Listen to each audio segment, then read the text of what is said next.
Assalamualaikum warahmatullahi wabarakatuh. Selamat berjumpa lagi bersama channel Petani Milenial Nusantara. Dalam kesempatan kali ini, seperti biasanya saya akan membahas mengenai tanaman porang. Namun topik kali ini saya akan membahas bagaimana porang kedepannya dan apa saja yang mengancam keberlangsungan tanaman porang kedepannya. Oke teman-teman, sebelum videonya lanjut silahkan subscribe, like, dan jangan lupa komen di bawah ini tentang pendapat teman-teman bagaimana porang kedepannya. Terima kasih, silakan simak video selengkapnya. Baiklah teman-teman, sebelum kita membahas lebih jauh, perlu diketahui bahwa perkembangan porang dari tahun ke tahun sangat meningkat semenjak senior porang kita yaitu Pak Paidi yang membumingkan dan mengeksplor porang lebih jauh, sehingga porang ini terbang ke beberapa negara dan diminati pasar dunia. Walaupun sebelumnya porang ini sudah dikenal dan dibudidayakan oleh sebagian petani di Indonesia sejak berpuluh-puluh tahun yang lalu. Namun boomingnya porang ini sejak berapa tahun yang lalu dan disebarluaskan oleh Pak Paidi sehingga meluas seperti saat ini.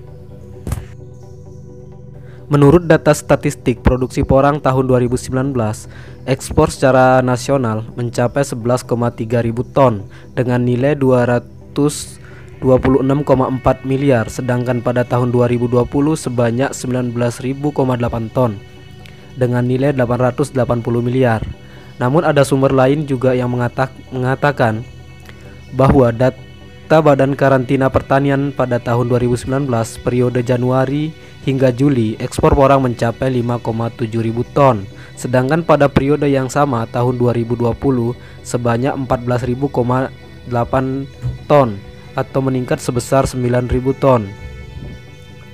Namun dari beberapa sumber tersebut menunjukkan peningkatan yang cukup signifikan dan semoga pada tahun 2021 ini dapat meningkat lebih jauh lagi.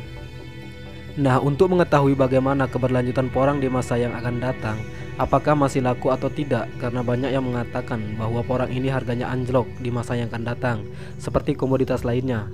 Namun untuk menjawab hal tersebut, kita harus mengetahui manfaat porang itu apa saja.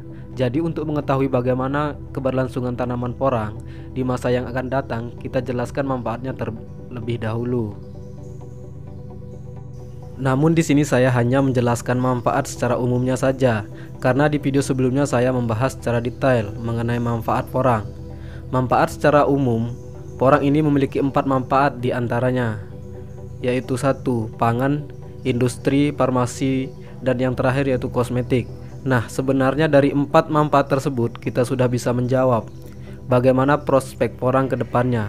Ketika salah satu komoditas memiliki manfaat yang lengkap seperti yang saya sebutkan tadi, maka komoditas tersebut memiliki prospek yang luas dan berkelanjutan. Artinya jika hanya porang ini hanya memiliki salah satu manfaat dari yang saya sebutkan, misalnya manfaatnya hanya kosmetik, ya tentu saja tidak semua orang menggunakan kosmetik, dan ketika permintaan terbatas produksi meningkat, ya sangat jelas akan mempengaruhi harga.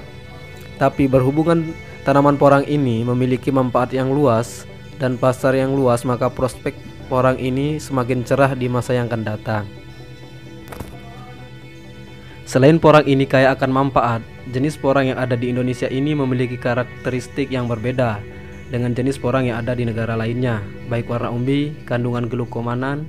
Kandungan glukomanan porang di Indonesia bisa mencapai 60-70%, sedangkan kandungan glukomanan jenis porang di negara lainnya hanya kisaran 40% saja. Walaupun porang di Indonesia dibudidayakan di negara lain, maka karakteristik akan berbeda karena tidak sesuai dengan kondisi geografis dan habitat aslinya di Indonesia. Oleh karena itu, jangan ragu untuk terus budidaya tanaman porang karena sudah jelas prospek dan pasar ke depannya. Yang pertama yaitu penggunaan pestisida yang berlebihan, karena produk pangan yang akan diekspor itu memiliki standar pangan, artinya kandungan bahan kimia itu sudah ditetapkan oleh setiap negara. Nah, walaupun sejauh ini dari pihak pemerintah atau perusahaan pengolahan porang tidak menginformasikan secara jelas kepada petani standar kandungan bahan kimia itu berapa, tapi untuk mengantisipasi hal tersebut, kita sebagai petani harus mengambil tindakan yang bijak dengan cara tidak memakai bahan kimia secara berlebihan dan terus-menerus pada budidaya tanaman porang. Yang kedua, tidak menjual bibit porang ke negara luar. Dalam bentuk apapun, cukup Indonesia hanya mengekspor produk porang setengah jadi atau produk yang siap saji saja. Karena apabila negara tujuan pasar porang kita dapat membudidayakan tanaman porang, tentu sangat mengancam prospek porang dalam negeri. Kenapa demikian? Karena teknologi pertanian mereka jauh lebih maju dan dengan teknologi pertanian di Indonesia, sehingga produk mereka dapat berkembang dengan cepat. Nah, ketika produksi mereka mulai melimpah, maka mereka tidak akan melirik dan membeli porang Indonesia lagi. Nah, ancaman yang terakhir ini adalah ancaman yang paling menentukan nasib porang di Indonesia ke depannya. Nah, apa sih ancaman tersebut? Ancaman tersebut adalah ancaman pemerintah di dalam negeri itu sendiri. Kenapa saya mengatakan hal demikian? Yang paling menentukan prospek pasar ke depannya, karena pemerintah yang memegang kekuasaan dan wewenang dalam semua hal, khususnya dalam budidaya porang itu sendiri. Karena yang paling menentukan bibit porang bisa diekspor atau tidak itu cuma pemerintah. Kemudian standar kandungan bahan kimia pada bahan pangan, khususnya porang itu sendiri, belum ada informasi yang jelas dan kurangnya penyuluhan oleh pemerintah terkait mengenai hal tersebut, sehingga petani wajar-wajar saja menggunakan bahan kimia secara terus-menerus. Kemudian yang terakhir, kurangnya informasi pengolahan umbi porang dalam negeri yang bergerak dalam mengolah umbi porang menjadi berbagai macam olahan pangan, industri farmasi dan lain-lainnya yang dapat dimanfaatkan langsung oleh masyarakat dalam negeri sendiri.